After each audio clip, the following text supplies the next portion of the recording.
Hello out there, this is Wake Angel 2001 coming at you with a review of Hot Soldiers Steel Heart's Commander Centurion, who I'm pretty much just going to keep on calling Steampunk Bumblebee from now on.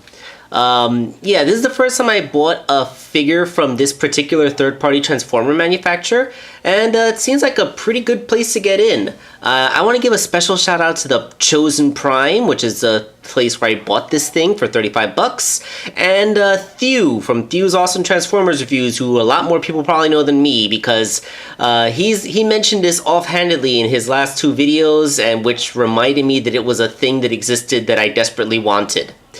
So yeah, we don't see train Transformers very often. The back has this really nice artwork, which at first I thought was a drawing, but then I looked really closely at it, and like, you see how the wrist isn't turned, and how the joints there are really obvious?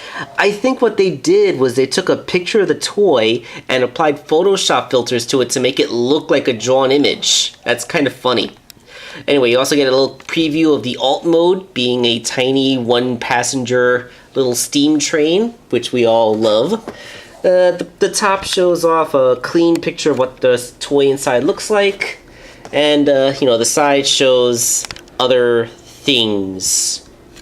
Yeah, so with all that being said, let's take a look on the inside and what comes inside, and then at the toy itself. Alright, so Commander Centurion here.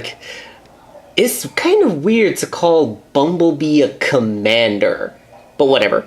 Commander Centurion comes with a trading card. It's actually printed on plastic. This is like a credit card. Although the artwork is a bit dark. I wish it was brighter. It's a little bit smaller than the cardboard cards that Hasbro figures come packed with, but not by much. And then the back of it shows the tech specs. It's really weird how this guy has a strength of 10. Although I guess that's counterpointed by his fire blast. So like, this is a guy with like no guns whatsoever, but if he punches you, you're screwed.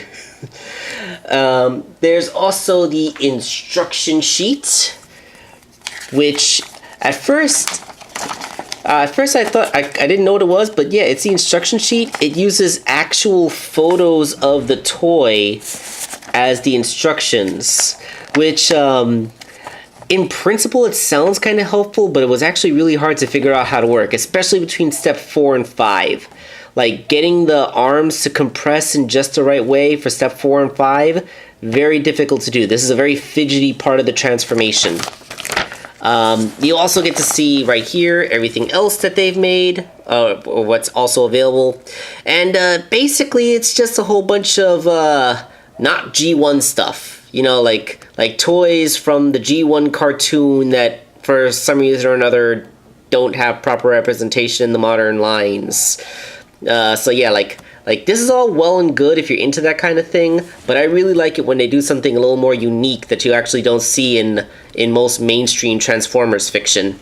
And this is a whole lot cheaper than anything from Mastermind's creations, which at the moment is really the only other steampunk Transformers people I can think of. Like nothing to say bad about the Hearts of Steel Transformers from Mastermind Creations. It's just, like they tend to cost like $80 to $100 or more dollars. So this is just more in my price range is what I'm trying to get at.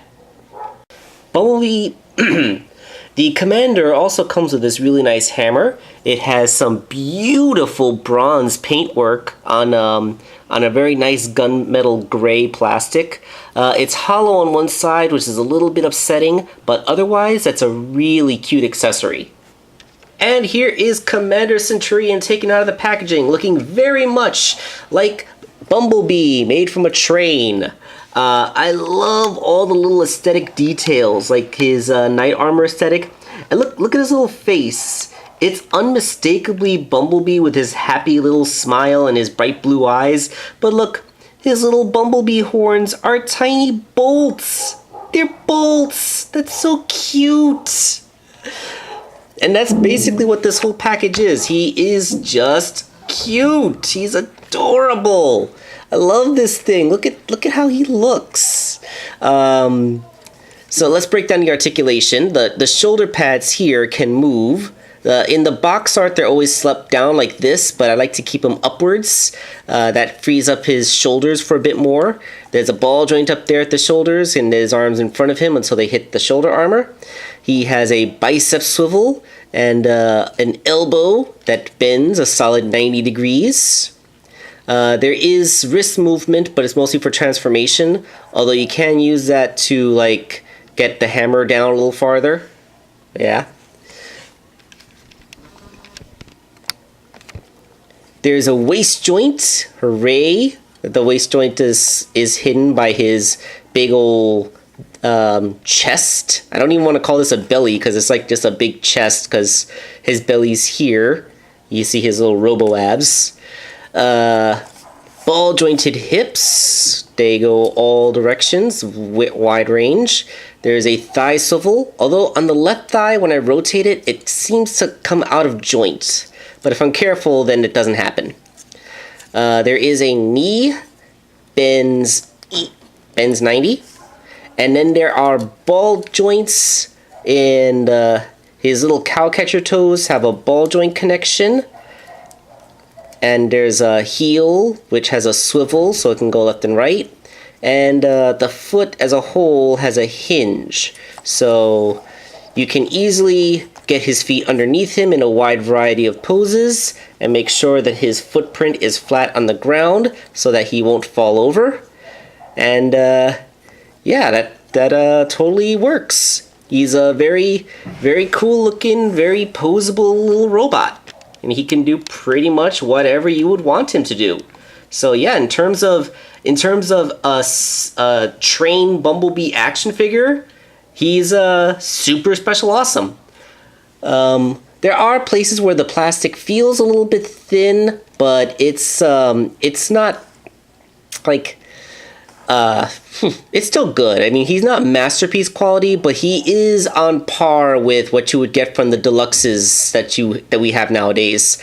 Except that a lot of his joints are significantly stiffer and stronger than most of the deluxes. So I guess it's just because his joints are so strong that the plastic feels a little weaker by comparison. I guess that's what it is. But yeah, he's a very solidly built, sturdy little guy, and he looks great and is quite posable. Arms are a little bit proportionally too short for his body. I thought if they could be a little bit longer, like, so that I could, like, maybe get him to actually touch his own chest, you know. But, you know, that's just nitpicking. He looks really great.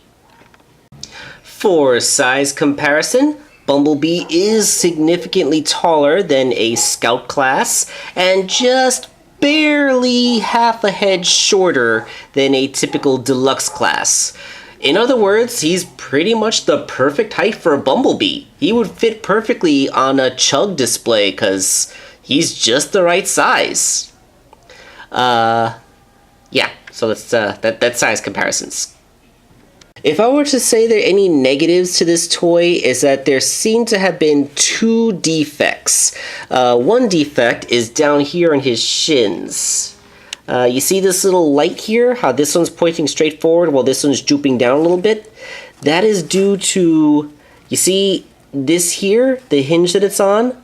You see how it's kind of angled downwards? So when I move this up as high as it'll go, it's still not pointing straight forward. On the other side, it's attached at a perfect 90-degree angle to the plate, which is why the light can go forward so well. So this seems to just have been an assembly error. This piece of plastic was not put into the toy properly, and it feels like it's molded or glued into that position, so I can't really get it out of there without fear of breaking something. It's not a big deal, it's not a major structural component, and it's not like his transformation or articulation hinge on this light being perfectly straight, but it can bother you if you have him like standing at attention and then it looks like one of his shoelaces isn't done upright, you know? The second defect was up on the shoulder pads. These tabs are critical to keeping the cab of the train attached when it's in train mode. And they were too thick. They would not slot into the holes on the shins where they're supposed to go. I had to use my X-Acto knife to cut the back of them to make them about half as thick as they originally were. Then they went in. So a tiny little piece that's machined out, that's machined to the wrong size, and a little piece down here in the shin that wasn't attached right. Two little tiny minor defects. One of them easily fixable, the other not really too egregious a problem. Transformation, like I said, isn't overly complicated, but it does get a little bit finicky around step 4 or 5, so I'm going to do it off camera. But let's get Bumblebee into his adorable little train mode so that we can all, just look at that adorable little train mode. Before I get to the full train mode, I just had to show off this cute little fan mode mid-step I made up. Train Centaur Man mode! Yes, with all the speed and power of a train, yet with the upper torso of a man. A Bumblebee Man. Whee!